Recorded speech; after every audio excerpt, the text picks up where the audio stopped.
Hi, this is Mark Pubed.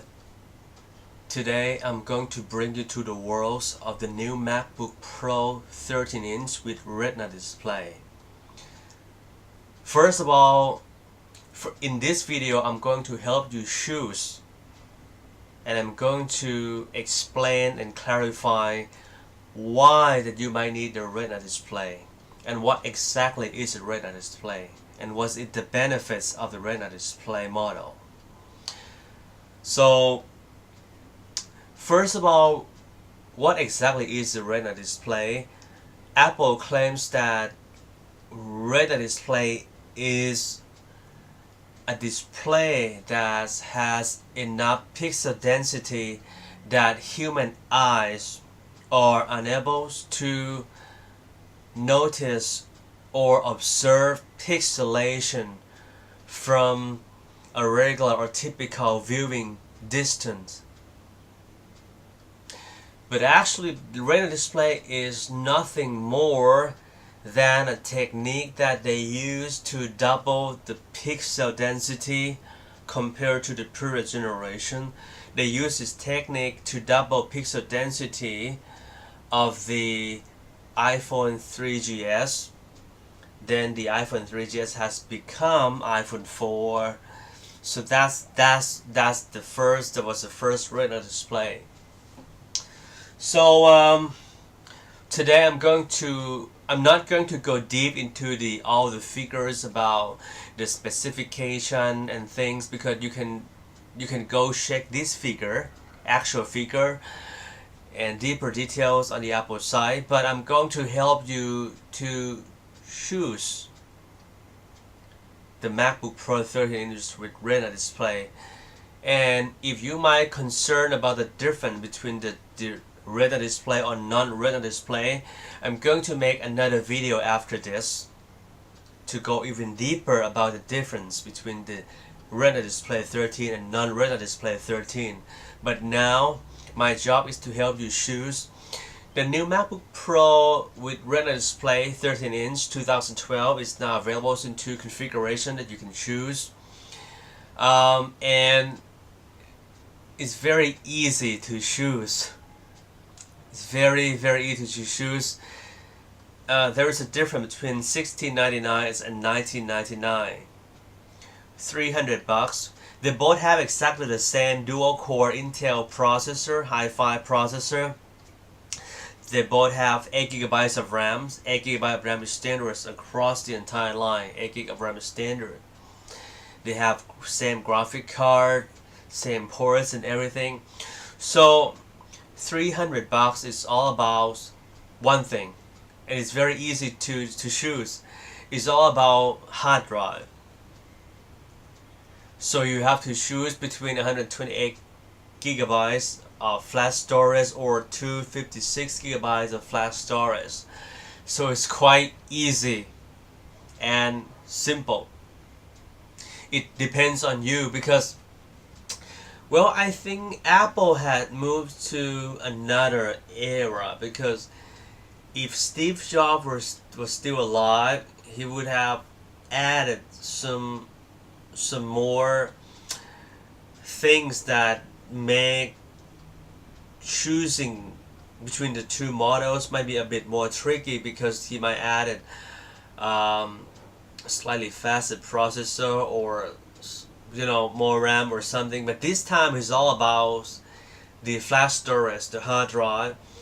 For me personally, I don't think, but it's probably enough for you. 128 gigabyte is too small. I would suggest the top of the line 256. So I'm going to talk more about this all detail, but I'm going to talk about this detail briefly about what exactly is the benefits of getting the Retina display model. First of all, you're gonna need Retina display if you are a professional photographer. The display looks great when you run Photos app, photo application for pro, like Aperture, Photoshop, iPhotos.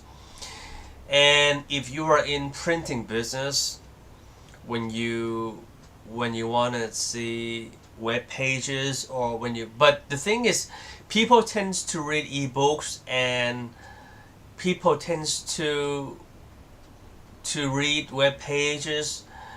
I mean, people try to get the most of that types of display, the Retina display on the iPad 3 or the iPad 4 rather than buying a Mac.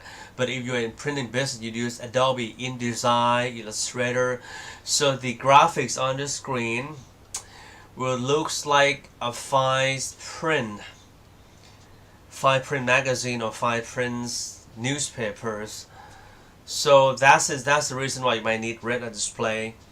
And if you do movie editing, of course, but I don't think you really can take advantage of that movie thumbnails in HD. I don't really agree with that very much. And if we compare between the non-Retina and Retina, you have to understand that the MacBook Pro with Retina display is up to 5 times faster than non-Retina. But you have to understand about the tasks that requires very fast hard drive, like copying files, open application, uncompressed, duplicate files, and stuff like that.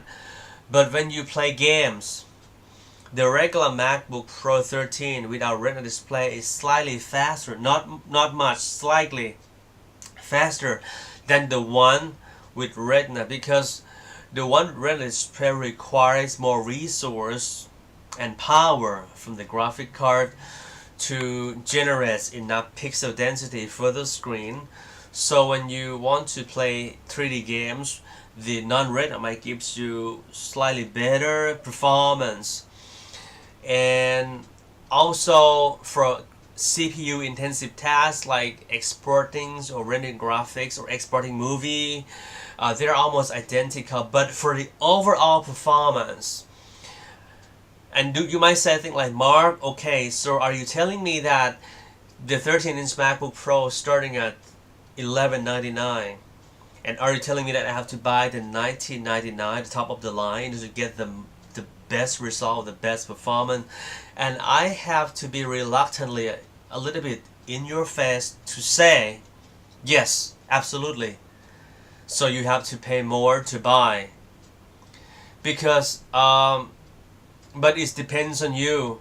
Sometimes, let's say for me, either let's say I don't have enough money, so I have to shoot between getting 256 $1999, or it goes for the entry level, just the regular Mac, $1199, and I don't have to pay an additional $79 in order to get that additional external optical drive. So for these videos, I'm going to help you design, but I can't help much because it depends on you, because they're identical. The new MacBook Pro 13-inch 2012 with Retina display is now available in 2 configurations. They're identical, but the hard drive 128 and 256, $1699 and $1999. It depends on you. But for me personally, I would suggest the top of the line 256.